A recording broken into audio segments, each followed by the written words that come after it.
You get so many credits each day and you just blow them, you waste them. So out of 100%, if you were thinking accurately and only focus on relevant facts to your life and your success, how much time do you think you would save as a percentage? 10%, 20%, 30% of your day? How much time and energy do you think you would save by only focusing on relevant facts? 93%, Corey estimates. It's going to be a high number.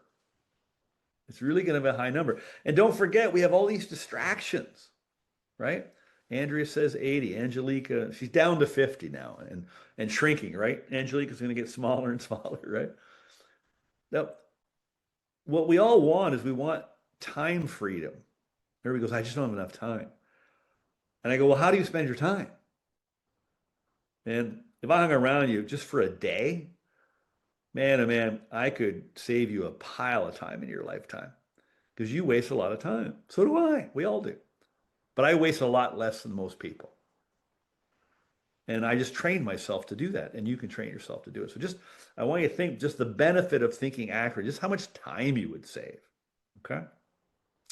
And so what happens is when your identity changes, your thinking can change. So you can't really change your thinking too much or the way you operate your thinking unless you change your identity, because it's your identity, your self-image that actually runs your mind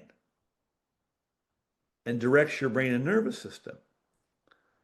And so you're going to have a hard time training your mind to think differently. In a meeting today earlier with a leader, and I was out with Linda, and she said it so beautifully. We were talking about the idea that you actually can carve new neural pathways in our brain. We know that. But it's pretty difficult, or it's harder to carve new neural pathways if you don't start with a clean slate. So when you clean out all the stuff that's not true, it's a lot easier to carve neural pathways, and that's why it happens so quickly. Okay?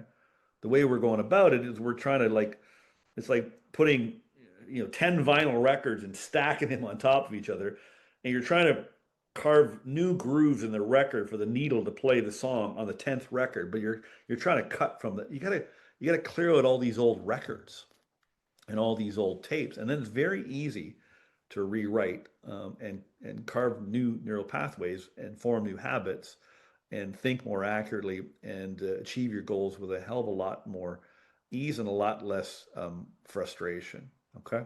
And so when your identity changes, your thinking changes. And when your thinking changes, your results change, and it actually comes quite natural. Okay. So here's a little exercise, real quick. Think about this. I want you to just real fast. First thing comes to mind.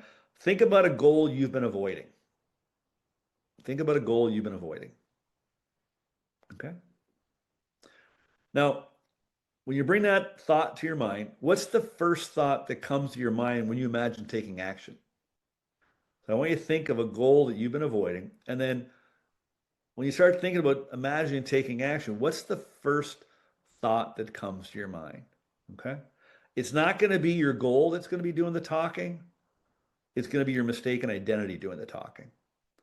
So when we think about embarking on something we've never done or we're avoiding, we're afraid to pursue it, and you do start to think about it, at first you'll come up with a couple of ideas to get you going, but pretty quickly, if it's not your first thought, definitely your second thought will be all the reasons why you shouldn't pursue it.